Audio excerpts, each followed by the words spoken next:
I'm Lily, 18F, and I live with my mom Carol, 42F, and my stepdad Mark, 45M. My mom married Mark about a year ago after divorcing my biological dad. The divorce was pretty rough. My dad cheated on my mom with his secretary and it was a messy split. I remember the night I found out about it. I was 16 and came home late from soccer practice to find my mom crying in the kitchen. She tried to hide it, but I could tell something was wrong. That's when she told me about catching my dad with his secretary at a hotel. It was devastating. The next few months were a blur of arguments, tears, and eventually, my dad moving out. I was angry at him for a long time. He tried to explain, to apologize, but I couldn't forgive him for hurting my mom like that. Eventually, I stopped answering his calls and texts. It's been almost 2 years now since I've spoken to him. Mark has been friends with my mom for years. They met at a neighborhood barbecue when we first moved to this town, about 10 years ago. I used to call him Uncle Mark when I was younger. He would come over for dinner sometimes, or join us for movie nights. He was always kind to me, helping me with my math homework or teaching me how to change a tire on my first car.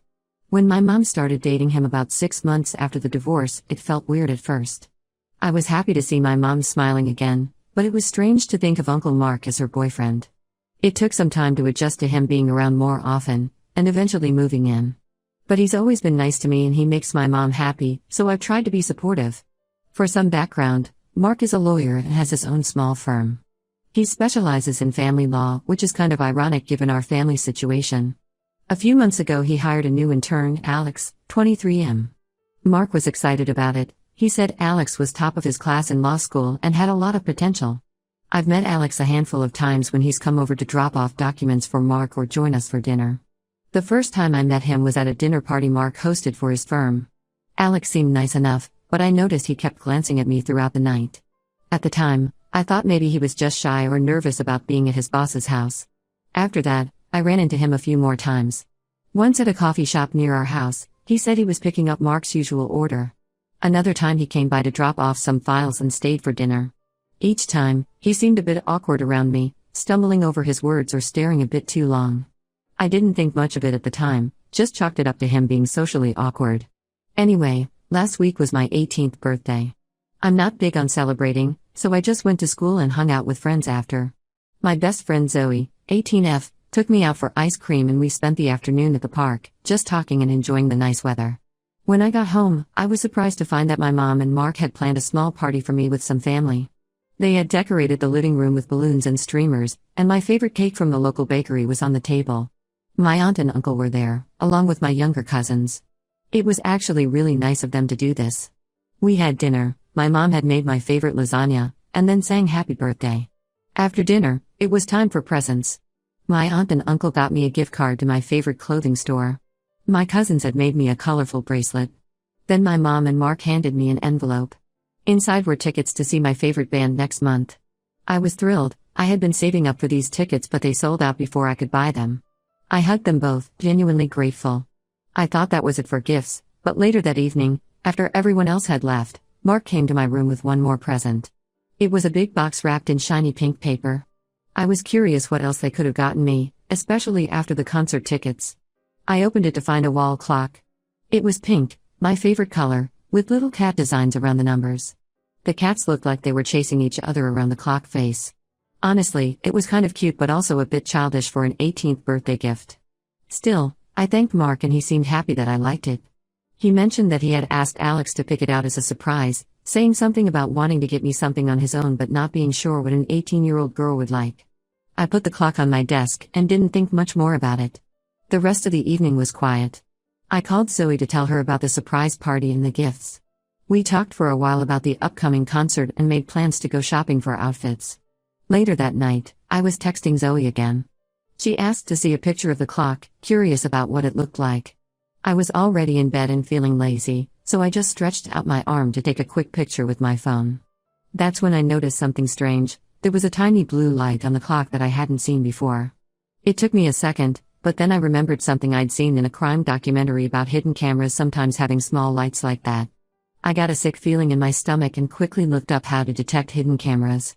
Using my phone's front camera, I was able to confirm there was definitely a hidden camera in the clock. I felt violated and scared. Why would Mark give me something like this? I didn't want to believe he would do something so creepy, but he said he had Alex pick it out. Could Alex have done this without Mark knowing? I didn't know what to think. My mind was racing, thinking back to all the times Alex had been weird around me. Had he been planning this all along? In a panic, I called Zoe and told her what happened. She was furious and said I should call the police right away. I was hesitant to do that without talking to my mom first, but I was too freaked out to confront them that night. Zoe offered to come over, but I didn't want to risk waking up my mom and Mark. I ended up throwing the clock in the trash and removing all the stuffed animals and decorations in my room that I hadn't bought myself, just in case there were other cameras. I even checked the smoke detector and air vents, paranoid that there might be more hidden devices. I barely slept that night, feeling like I was being watched even though I knew the camera was in the trash. I kept thinking about all the times I had changed in my room, or the private conversations I'd had with Zoe. Had someone been watching all of that? The next morning, I woke up early, still feeling anxious. I heard my mom in the kitchen and decided to try and talk to her alone before Mark woke up. But as I was heading downstairs, I heard her gasp. She had found the clock in the trash while taking out the garbage. My mom confronted me about it, asking why I would throw away a birthday gift. I tried to explain about the camera, but she got angry, calling me ungrateful and paranoid.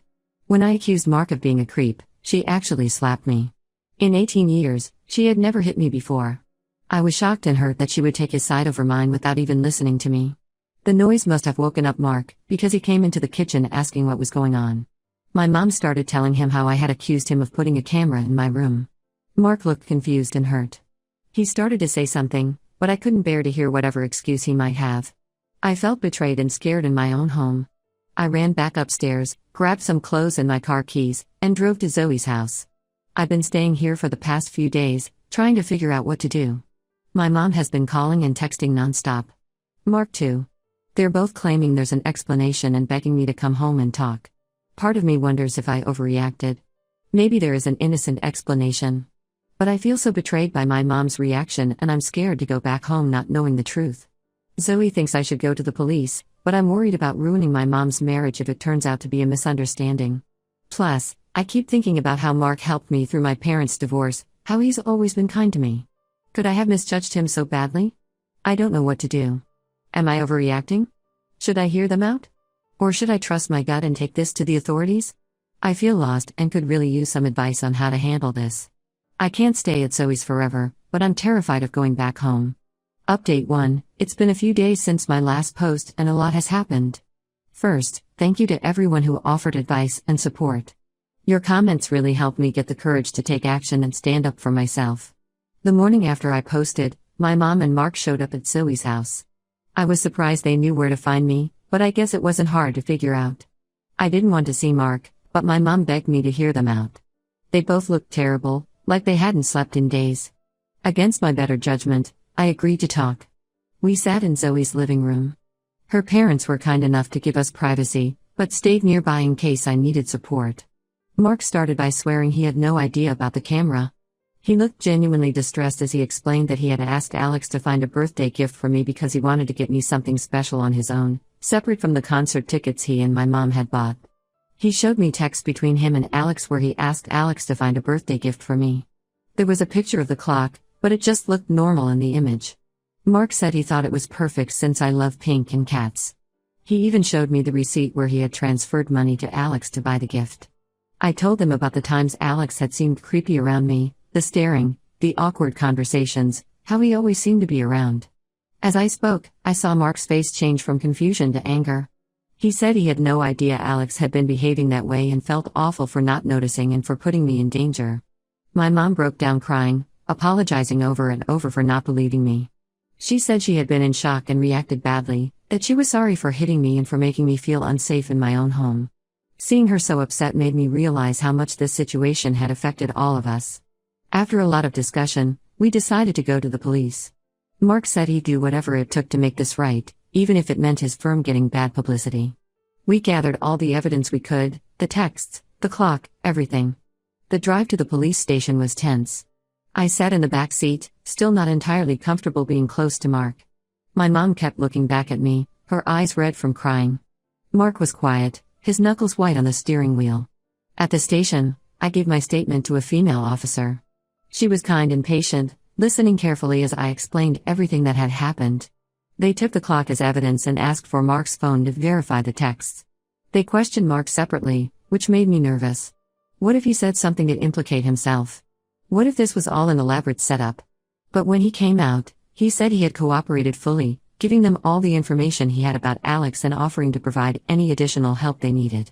The police said they'd investigate Alex right away. They asked us to go home and wait for their call. The idea of going back to the house made me anxious, but I also didn't want to impose on Zoe's family any longer.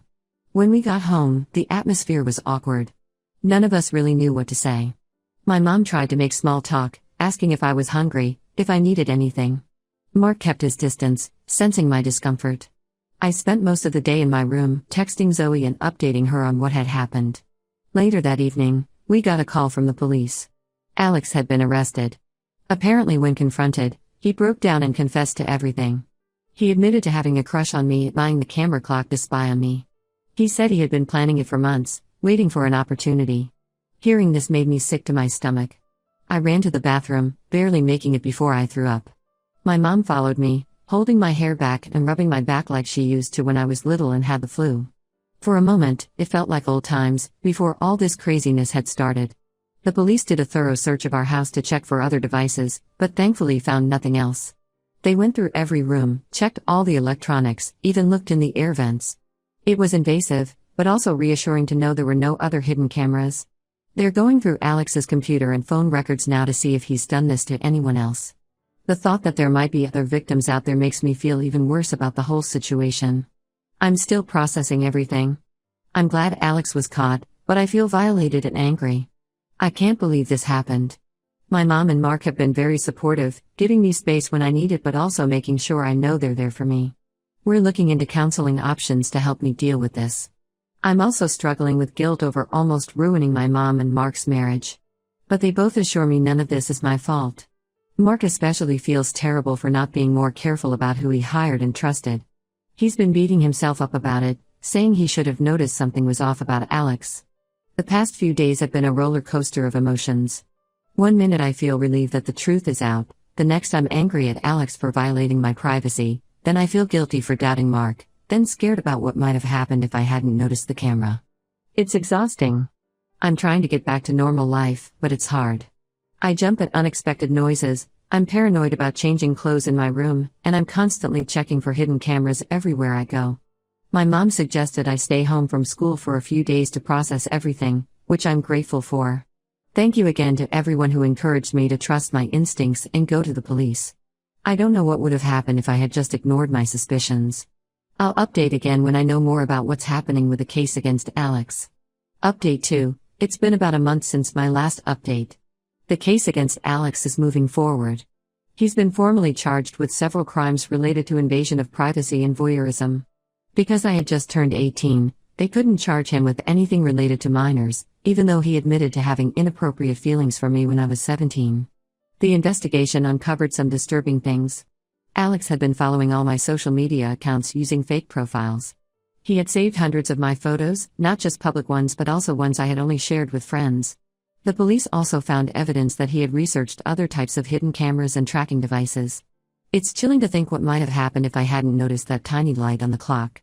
The detectives interviewed some of Alex's former classmates and coworkers. Apparently, he had a history of obsessive behavior towards women, but nothing that had ever escalated to this level before. A few girls from his college said he would often stare at them or try to insert himself into their friend groups, but they had just thought he was socially awkward. Mark's law firm has taken a hit from all this. He's lost a few clients who were uncomfortable with the scandal. Some people in town have been gossiping, wondering if Mark was somehow involved. He says he doesn't care about the business impact, that my safety is more important, but I can tell it's stressing him out. He's implemented much stricter background checks for all employees and interns now. My mom and I are slowly rebuilding our relationship. I'm still hurt by how quickly she sided with Mark over me, but I understand she was in shock. We're in family counseling to work through everything. It's helping, but it's a slow process. There are still moments when I flinch if she moves too quickly near me, remembering the slap. She notices and it makes her cry every time. School has been tough. Someone leaked the story to the local news, and even though they didn't use my name, everyone figured out it was me. Some people have been supportive, but others whisper and stare when I walk by. A few girls I thought were my friends have been avoiding me, Like what happened to me is somehow contagious. I'm trying to move forward with my life. I deleted all my old social media accounts and started fresh with much stricter privacy settings. I'm still jumpy and paranoid sometimes, especially in my room, but it's getting better. I've rearranged my furniture and redecorated a bit, trying to make the space feel like mine again. I'm heading to college in the fall and looking forward to a fresh start. I've decided to go to a school in another state, partly to get away from all the gossip and stares. My mom is sad about me going so far, but she understands my need for a new beginning. The hardest part has been dealing with the feeling of betrayal. Not just from Alex, who I barely knew, but from the adults I trusted. Even though Mark wasn't involved, I can't help feeling angry that he brought Alex into our lives. And my mom's initial reaction still hurts. I'm working on forgiveness, but it's not easy. My dad found out about what happened through the grapevine. He's been trying to reach out, saying he wants to support me through this. Part of me wants to let him in, to have my dad comfort me like when I was little. But another part is still angry about the affair and how he abandoned us. I haven't decided yet if I'll respond to his messages. I've been spending a lot of time with Zoe.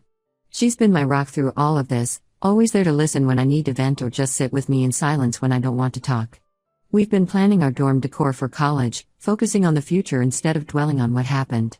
The prosecutors have offered Alex a plea deal. They say it's a strong case but want to spare me the stress of a trial. I'm not sure how I feel about it.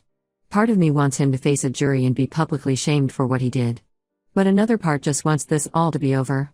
I'll update again when there's news about Alex's plea deal or trial. Thank you all again for your support through this nightmare. Update 3. It's been 4 months since everything happened. Alex's case is finally over. He took the plea deal to avoid a longer sentence. He'll serve 6 months in jail, have to register as a sex offender, and be on probation for 5 years after release. I'm disappointed he didn't get a harsher sentence, but my lawyer says this is fairly standard for a first offense where no actual images were captured. At least it will be on his record permanently, which might prevent him from doing this to someone else in the future. The aftermath of all this is still affecting my family. Mark's law firm is struggling. He's had to let go of a few employees and take on more work himself. I feel guilty about this sometimes, even though I know it's not my fault. My mom has been supportive of Mark, picking up extra shifts at her job to help with our finances. I'm mostly focused on moving forward now.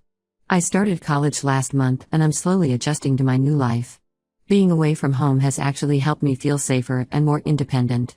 My roommate doesn't know about what happened, and it's nice to just be a normal college student in her eyes. I've joined a support group for survivors of stalking and privacy violations. It's been helpful to talk to others who understand what I've been through. Some of their stories are even worse than mine, which puts things in perspective. My relationship with my mom and Mark is still complicated.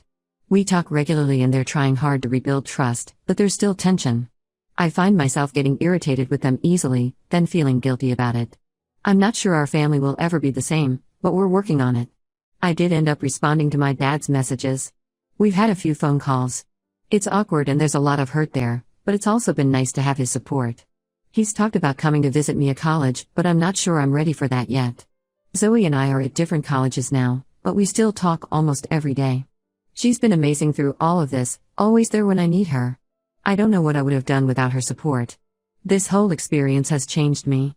I'm more cautious, more aware of my surroundings. But I'm also stronger. I stood up for myself, trusted my instincts, and got through something terrible. I still have bad days where I feel angry or scared or sad about what happened. But I'm learning to cope with those feelings. I'm focusing on my studies, making new friends, and trying new things. Slowly but surely, I'm reclaiming my life.